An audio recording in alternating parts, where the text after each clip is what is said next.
Andy, I'm taking you through our fitness journey, more of my fitness Yes. journey, and you keep us updated on your continued fitness.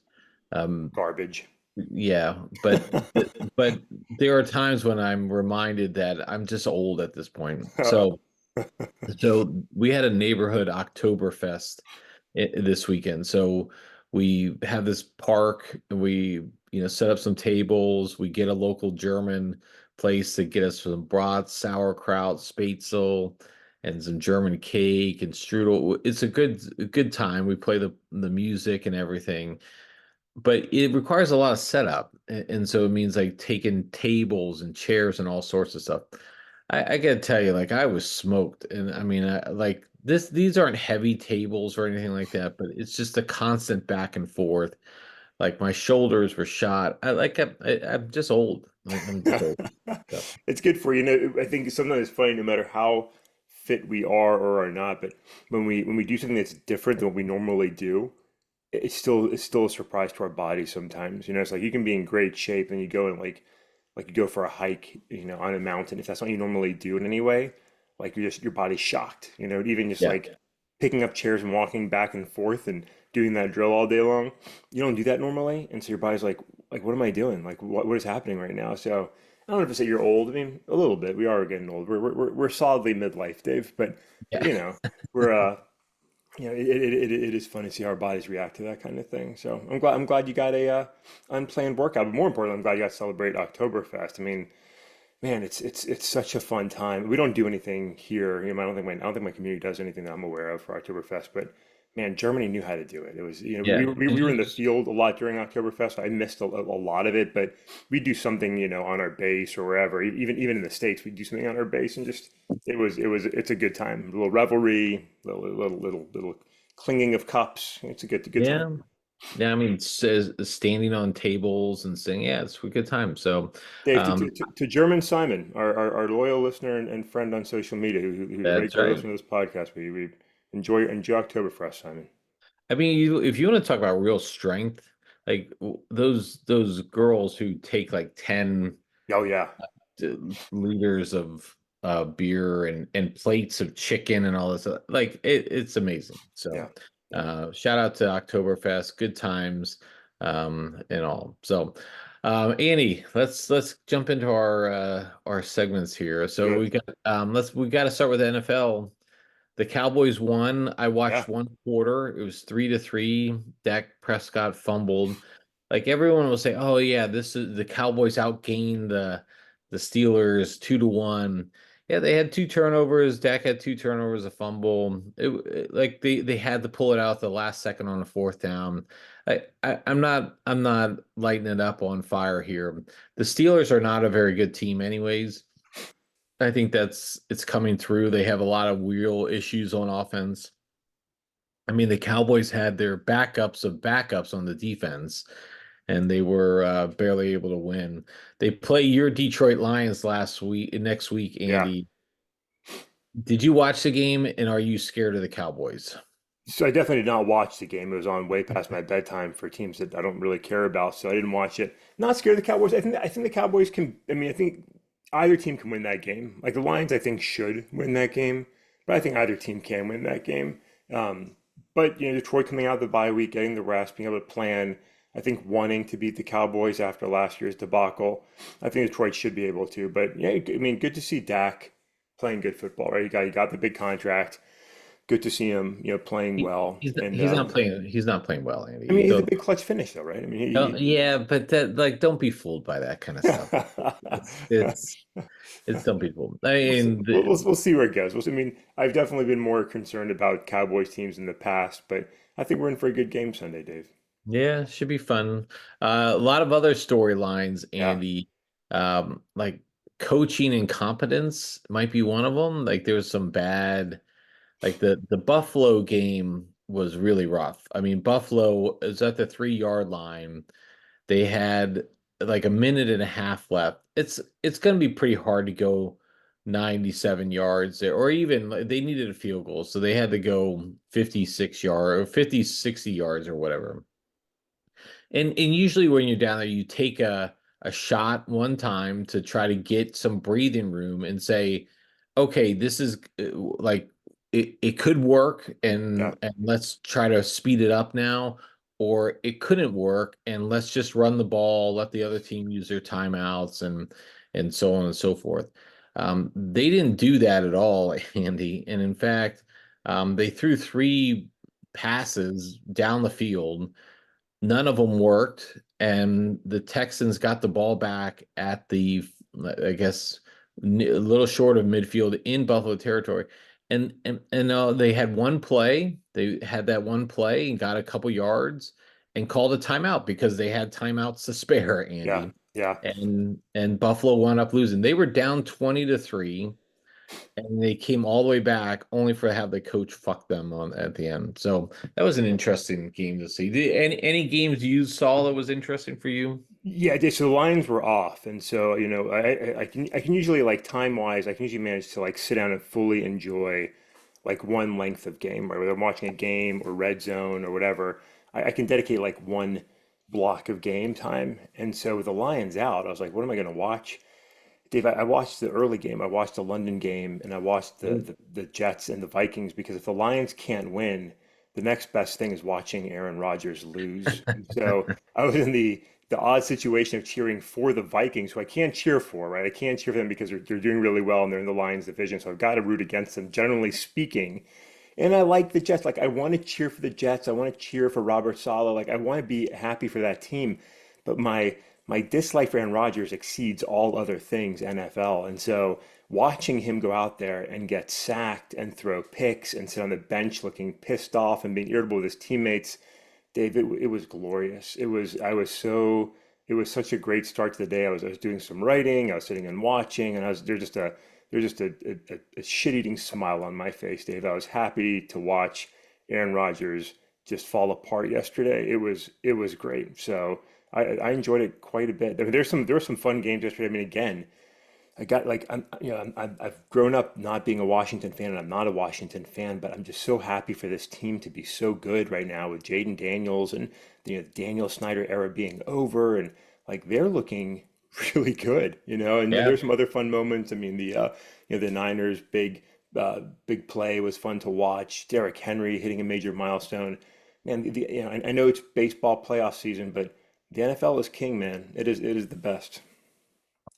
It's interesting you mentioned the Commanders here, Andy, because there's a couple things. Is like the more each week goes by, the Yeah, more they're like, well, their defense sucks, and they're playing a weak schedule. You still got to win these games, and how bad is Cleveland? But that's a separate story. yeah, But people will forget Dan Quinn, like the Redskins defense should not be good, and they get chewed up a lot.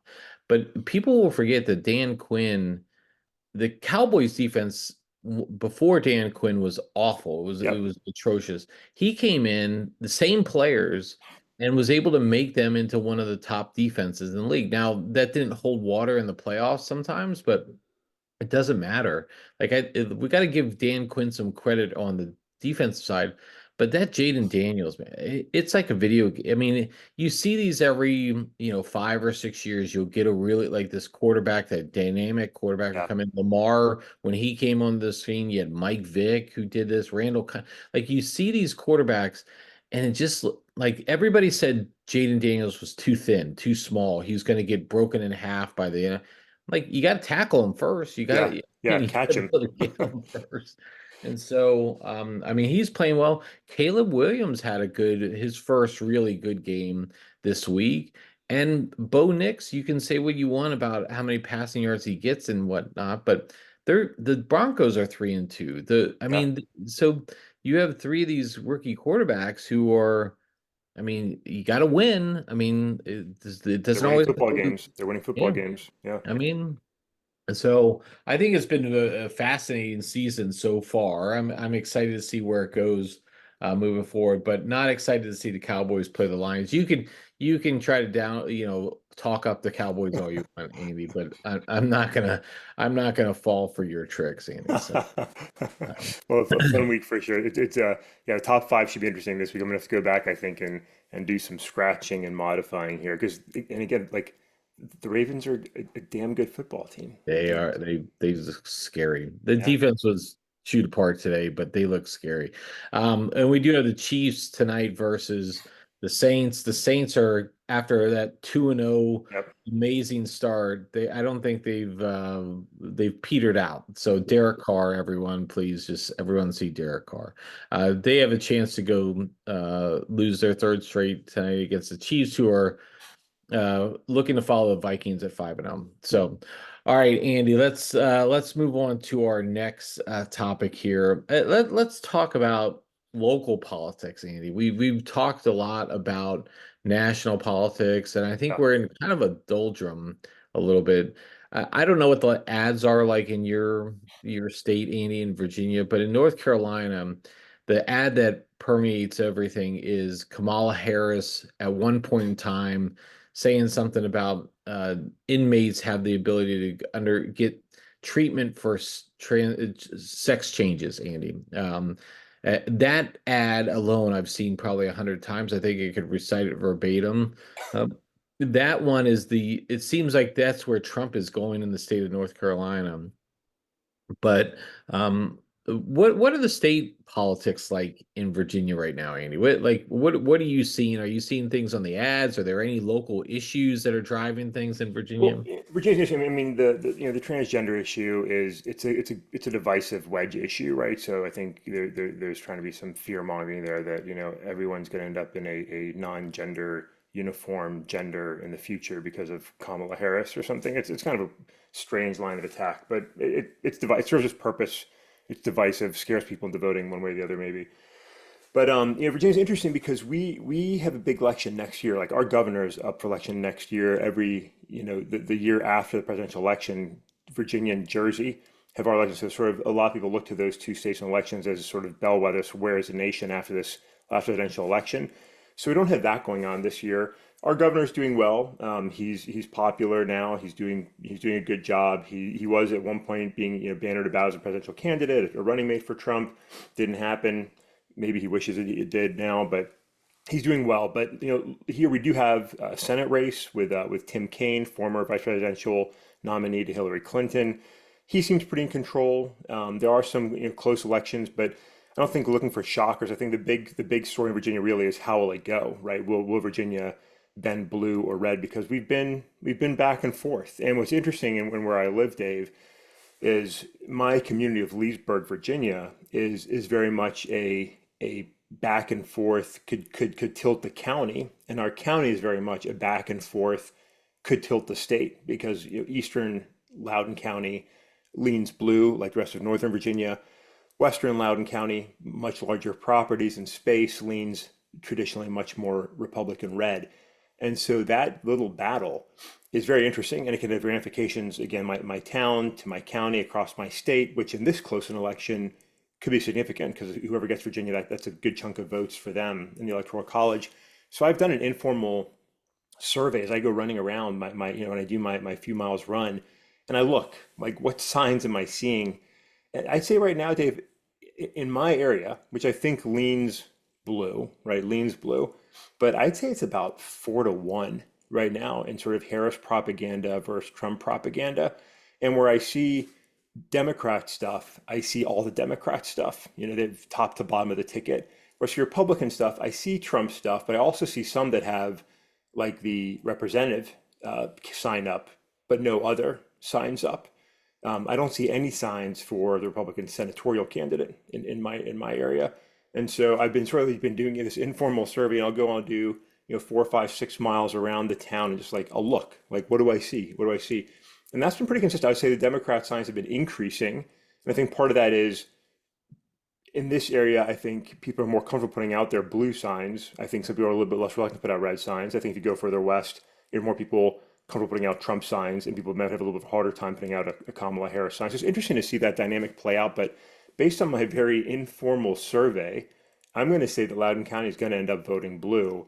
And I think Virginia's going to end up voting blue, which I think is where the polls pretty much have it. But it's been fun to kind of watch it. I'm going to continue to sort of check it out over the weeks ahead, see what happens in October, and see what plays out here. But I think our incumbent senator will win again. I think the Democrats will will be the stronger party as far as House of Representatives elections, and I think Kamala Harris will probably take the state. Yeah, I mean, it's like when growing up, it seemed it was a red state Dave, I think you're sounding a little uh, bit like a robot for me right now. for a So I think long time, and then like as it go thousands, it started. Uh-oh, that's not good. there That's you I mean, go. you can always count on you can always count on the unstableness. How's that sounding? That's Any much better. It's better? much better. You sound good. Yeah. Okay, taking off the video here. But the Virginia for a long time was a red state or it seemed like it was Yeah. always a red state. And then it's slowly shifted and they've had a lot of Democratic governors and such in the past and even senators or whatnot. So it's interesting here in North Carolina. I don't see a whole lot of like local politics. The attorney general's race here is really interesting because one of the state representatives who effectively was being punished because his district was gerrymandered, Yeah. and now he's in a virtually a no-win district. He decided to not run for re-election and again go against the run for state attorney general. And look, I think he had a good approach. He wasn't my representative, but he was one of those, he would go on social media and talk about like when there was a vote of importance, he would try to bring out the importance of the vote and talk about it in very simple terms. I thought it was an effective strategy, but now he's being labeled as a woke individual, and it seems to be that's the common attack line now. We've got to fight against the woke policies Yeah. of X person or Y person. And it just gets tiresome. I mean, you're not really talking about any of the core issues. Yeah. That it's more about fear and pushing somebody. I sent you an interesting kind of a political cartoon where you have a politician in the center with like a dozen cookies, and then he's got two people on the other sides, and basically he's saying like hey, the other person's going to take your one cookie, whereas the politician's got the 12 cookies protected all by himself. So I think that's the kind of stuff that fear mongering, just the political world we live in, and some people really buy into that Yeah. as a political thing. So interesting to see how these states play out here, Andy. Any other thoughts on politics um, that are not national level, I guess? Yeah. No, I'm ready to talk about Okay. something else, Dave. Okay, good. All right, let's go to another uncomfortable topic, Andy, Uh-oh. here. But one thing we haven't talked about is the arrest and I guess pending trial of Sean Combs, otherwise known as Diddy or P. Diddy. Growing up, he was a big performing artist. I mean, Yeah. a lot of people will remember him with like the Notorious B.I.G. and a lot of the work around that. He became a very successful producer on a lot of levels. He was, in movies and various TV shows. But he was arrested and charged with almost, I don't know if it's on par with Jeffrey Epstein type of things, but there was a lot of similarities for sure. Weird sex parties, a lot of underage. The allegations are heavy on the underaged Yeah. piece, and then now you start looking back over his years and you start seeing like things come out about references to P. Diddy and weird stuff that goes on with him and even movies about type of like allusions to that. Yeah. Um, what do you make of this all this trial? It's getting, I mean, very detailed and kind of very troubling on a lot of levels. Yeah, it looks ugly. I mean, it looks ugly. I mean, like you were saying in the beginning, I mean, he was a big part of that whole BIG era, right? I mean, Biggie was the star, but P Diddy was right there. And then when Biggie died and Tupac died, and that whole controversy. Now there's, did Diddy get Tupac killed? And he really rose in stature and really got a lot of attention. He started performing. He put out some albums. He was known as a producer. He did a lot of great work. I mean, a lot of artists came from his like world. Like he made a lot of artists really famous and really crushed the '90s and some of the early 2000s and has been successful throughout. But there was sort of this, looking back now, like you said, like was a lot of this, activity hiding in plain sight. It might have been, and to see more about it. I heard a lot of people sort of jump in like, holy cow, these seem like trumped up charges, federal charges, he was just getting some, some wild kinky stuff. It seems a lot more nefarious than that. I mean, I think Mhm. there's some 120 people coming out with lawsuits, 60 male, 60 female, about abuse of some kind. Like I said, stories about children. Like it sounds like it was really gross and ugly. And I think the I must say interesting, ugly, scary, yucky part of it all is it sounds like a lot of people may have been in some way aware slash involved. Um, that could be gross, like to find out about. Like, there could be some serious problems, like when this gets all shaken out. I don't think the FBI would have moved or the DOJ would have moved if they didn't feel like they had a really solid case. And I'm guessing they're going to be really pressing him to get more of the facts as they come out. So, I'll withhold judgment because there's a court process and I'll let him go through that and whatever happens will happen. But from what's being charged and what's sort of in the scuttlebutt of the world, it looks really ugly. And I think we're going to find out more. I think probably other people that are, if not directly implicated, that might have their reputations tarnished, more as things come out. And it's sad to see. I mean, a guy that came up and brought himself from nowhere and just did great to lose it all. And he's probably gonna spend the whole second half of his life in jail. Um, that's not great. That's unfortunate, and it's sad to see for him in a sense, but it's really sad to see for all the victims that have been tied into this. And I can't imagine how difficult things have been for them and how difficult they are for them, right now. Yeah, because there is a court. You're right. There is a court process, and so you got to go through that. There's a trial. That's the great thing about this country. Nobody's guilty, and or you're innocent until you're proven guilty, and that's the burden, right? But it does sound like there's a lot of evidence here. But I think to your other point is whether he's convicted or not. There's been a lot of people who have been impacted by this, and there's been a lot of people who will be for the rest of their lives Yeah, dealing with some of the side effects, or that's not side effects, but some of the long-term mental health and physical health um, challenges from this. So it's a sad for all around on a lot of levels. So we'll see how that plays out. But I thought it was worth bringing in just from a side part. yeah. All right, Andy, we've got a couple minutes left in this segment here, but did you by any chance see, were you a big fan of the Joker movie? So I did like the Joker movie. I like Joaquin Phoenix. I think Yeah, he's a yeah. very talented actor, and I thought he was a very good crazy Joker. I thought he did a good job with his psychotic laugh, the back and forth. Yeah, so I did. I enjoyed Joker. I never saw it. It never appealed to me to want to go see it. And it did great. I mean, it won him an Oscar. It did over $1 billion at the box office. Well, Joker 2, and I don't even want to try to pronounce the basically part deux, Yeah, part two, came out this weekend and it bombed at the box office. There's a lot of bad reviews.